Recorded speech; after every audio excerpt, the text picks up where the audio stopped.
Monsieur, on vous entend plus. On va peut-être voir avec la salle. Est-ce qu'il y a quelqu'un qui va intervenir? Personne ne silencé.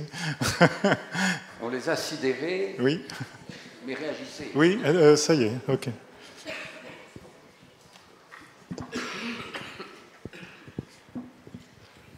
Oui, je voulais rebondir un peu sur ce que vous avez dit sur la confiance, la judiciarisation. Et je pense que justement, c'est par l'abord du patient, à travers effectivement l'écoute et la confiance qu'on peut être amené à lui apporter, la confiance mutuelle, qu'on n'est pas exposé du tout à la judiciarisation et à cette médecine des preuves automatique. Parce que le plus souvent, moi ça m'est arrivé souvent de dire aux patients, bon, on va discuter ensemble qu'est-ce qu'on va faire du traitement. Et 9 fois sur 10, ils répondent c'est vous le docteur, hein, donc moi je fais comme vous me dites, j'ai confiance sur les choix que vous allez faire. Donc même s'il y a des options qu'on peut discuter avec eux, je pense que la médecine des preuves, elle a des limites, et justement la confiance que le patient peut avoir vis-à-vis de vous, c'est ce qui permet cette relation humaine et qui détourne la judiciarisation, parce que quand les gens ont confiance et quand vous les accompagnez, généralement, ils vont pas se plaindre, et même si les choses peuvent des fois mal se passer. Et j'avais une autre remarque, c'est que bon, j'étais amenée à écouter beaucoup. Je vais vous dire, c'est une question que nous voudrions, parce que nous sommes d'accord avec vous sur ce que vous venez de dire, mais posez-nous une question. Oui, voilà. Alors la question que je me pose, c'est que j'ai beaucoup entendu souvent des professeurs de faculté et mon doyen en particulier, par rapport à cette apologie de la clinique, l'apologie de l'écoute du patient, enfin, une médecine que moi j'exerce, que je suis interniste et on est totalement dans la clinique. Et pour autant, la réalité des faits, et là je rejoins ce que vous disiez sur le côté systématique pour les recrutements, c'est que finalement, est-ce que l'absence de points SIGAPS pour un recruteur, l'absence d'avoir publié, etc., c'est quelque chose qui est mis en avant?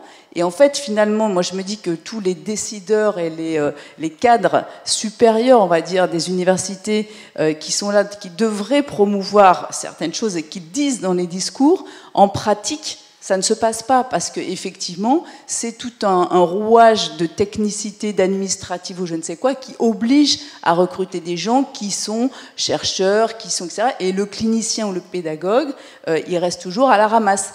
Donc, moi, je pense qu'il faudrait, à un moment donné, qu'on arrête un petit peu le discours et qu'on passe dans les actes et qu'effectivement, on remette pour du vrai, et pas que dans le discours, la clinique, l'écoute du patient comme une valeur ajoutée à un professionnel qui soit de terrain, je dirais, ou un universitaire. Et je ne pense pas que les universitaires promeuvent cet état d'esprit. Merci.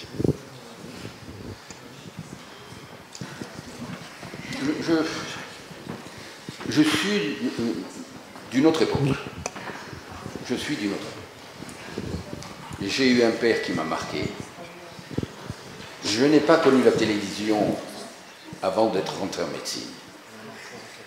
J'ai bien sûr un ordinateur, j'ai bien sûr un téléphone portable, mais il me semble que j'ai gardé, malgré mon grand âge, une autonomie de réflexion.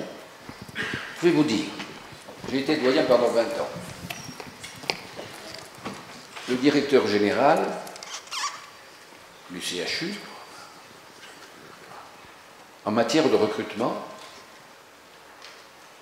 d'universitaires, il n'avait pas le droit à la parole avec moi. Touga me l'avait enseigné. Et je pense très sincèrement que nous n'avons plus le courage de ce que nous sommes. Nous sommes des gens de science, mais nous sommes aussi des gens qui connaissons le malheur des gens qui viennent nous trouver. Nous avons une force que personne d'autre n'a comme nous.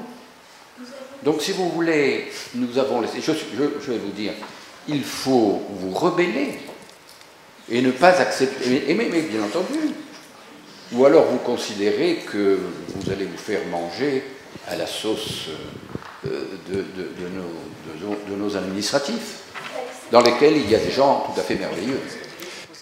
Moi, j'étais très intéressée par... je suis Caroline Aparicio, je suis médecin responsable de la passe à l'hôpital Lariboisière à Paris. Et j'étais très intéressée par ce que vous avez dit, Monsieur Goury, sur la privation de liberté insidieuse sur ce monde technique et numérique qui n'est pas le scanner et tout ça, mais qui est, bon, vous avez évoqué, mais il y a aussi l'histoire de la voiture où si on conduit mieux, on a de l'argent et tout. Et ma question, c'est comment lutter contre cela, sachant que c'est de manière insidieuse et que du coup, si on n'est pas ici à y penser, on ne s'en rend pas compte. Et ma question, c'est comment lutter ?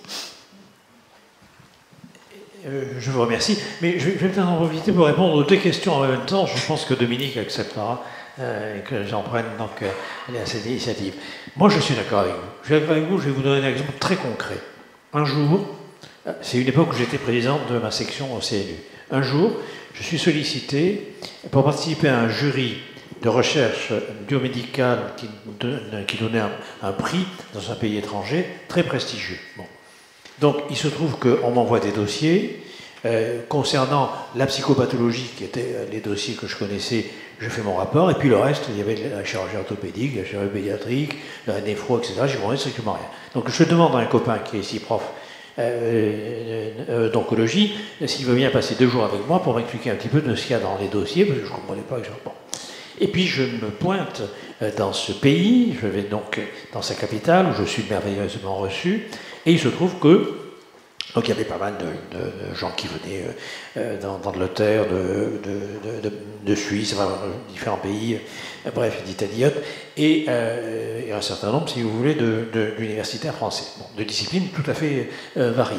Et on décide, donc, au moment de commencer, on dit, ben, c'est le plus ancien dans le grade le plus élevé, qui est président. Et ça me tombe dessus. C'est en classe exceptionnelle, bon bref, et j'étais le plus ancien. Donc alors, complètement hallucinant, comme psychanalyste, préside, n'est-ce pas, un prix prestigieux sanctionnant des recherches biomédicales. Mais c'est comme ça me tombe dessus. Bon.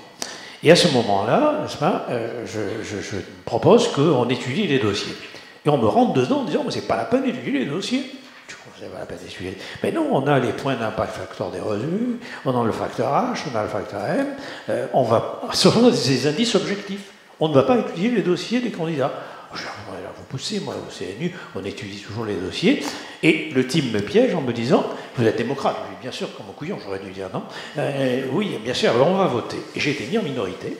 Et donc, on a, si vous voulez, décerner ce prix, je ne vous dirai pas dans quelle capitale, je vous dirai en privé, et dans quel pays, on a décerné ce prix. La directrice de la fondation de recherche a été complètement effondrée d'ailleurs à la fin, bon, parce qu'on a décerné ce prix sans avoir ouvert les dossiers, en se fiant uniquement aux indices quantitatifs. Alors oui, je suis d'accord avec vous, oui, quand j'ai quitté le CNU, ce que je trouvais absolument terrifiant, c'est que la seule chose qui comptait, c'était les critères de production scientifique, c'est-à-dire d'articles, en fonction des marques de revues. On est dans la société du spectacle et de la marchandise, des marques de revues, des impact facteurs des revues. Donc, si vous publiez un article complètement merdique, mais dans une revue avec une bonne marque, ça comptera beaucoup plus que si vous publiez un article génial dans une revue grise. Et ça, c'est dramatique, parce qu'effectivement, on ne voit pas comment, à partir de ce moment-là, on va former des gens qui vont s'intéresser à soigner et à transmettre le soin. Alors, du coup, si vous me permettez, je réponds à la deuxième question. Moi, ma position, elle est claire là-dessus. C'est que, si vous voulez, j'ai pendant très longtemps travaillé un peu dans le domaine de l'épistémologie. Donc, en gros, avec cette question, qu'est-ce qui fait qu'à un moment donné, un paradigme de savoir comme la psychanalyse, mais ça pourrait être aussi bien la phénoménologie ou autre chose, qu'est-ce qui fait que c'est valable, qu'est-ce qui fait que c'est pas valable et autres. Et à ce moment-là, je me suis pas mal intéressé aux dérives de la psychanalyse, pour aller vite, c'est-à-dire une espèce d'idéologie psychanalytique et en réponse à tout sur tout. Et c'est une période où j'ai beaucoup travaillé avec Marie-Josette Devolgo aussi sur cette question justement de la différence peut-être entre l'étiologie spécifique des maladies et le sens que le patient peut donner à ce qui lui arrive. Donc, vous voyez, encore une fois, dans un principe de complémentarité donc des énoncés. Bon, je vous passe. Et puis, à un moment donné, je me suis aperçu que ce n'était pas tellement ça. C'est-à-dire qu'en gros, qu'est-ce qui fait qu'à un moment donné, une discipline ou un savoir ou des résultats sont poussés en avant? Il y a ce que Bourdieu appelle des facteurs favorisants, qu'il distingue des facteurs nécessitants. Alors, ça veut bien dire que, bien sûr, Pasteur n'est pas produit, si vous voulez, par l'idéologie du 19e. Claude Bernard n'est pas produit. C'est pas ça. Ça veut dire que les facteurs sociaux et culturels participent à l'émergence de certaines recherches. Ils ne les fabriquent pas, vous voyez. Ils les valorisent ou ils les empêchent. Par exemple, on voit bien comment les lois sur l'hérédité, et les travaux de Canguilhem là-dessus, ont été, vous le connaissez mieux que moi, ont été freinés à un moment donné par l'attachement à l'éthiologie spécifique de Pasteur. Donc vous voyez, il y a toute une série de choses comme ça qui montrent que la science, je ne crois pas à l'immaculée conception des sciences. Voilà. C'est-à-dire elles sont dépucelées largement par l'idéologie d'une époque, par les logiques de pouvoir d'une époque. Et donc, comment est-ce qu'on peut lutter par rapport à ça? C'est à ce moment-là où je me suis un peu déplacé, allant de Canguilhem, vous voyez, du côté de Foucault. C'est-à-dire qu'en gros, le problème, il est d'abord politique. C'est la forme de la société. C'est-à-dire qu'aujourd'hui, qu'est-ce qui fait que les institutions fonctionnent comme elles fonctionnent? Qu'est-ce qui fait que le soin... C'est pour ça que je vous ai cité Henri Miller. Qu'est-ce qui fait que le soin va moins compter que l'indice de production scientifique dans des revues à fort impact factor? C'est pas notre pratique. C'est pas notre savoir, c'est la forme de société dans laquelle on est. C'est dans tous les domaines cela.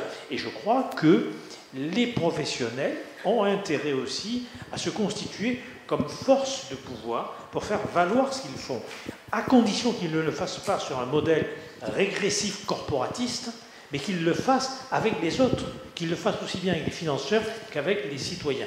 J'ai horreur du terme usagé, donc ne comptez pas sur moi.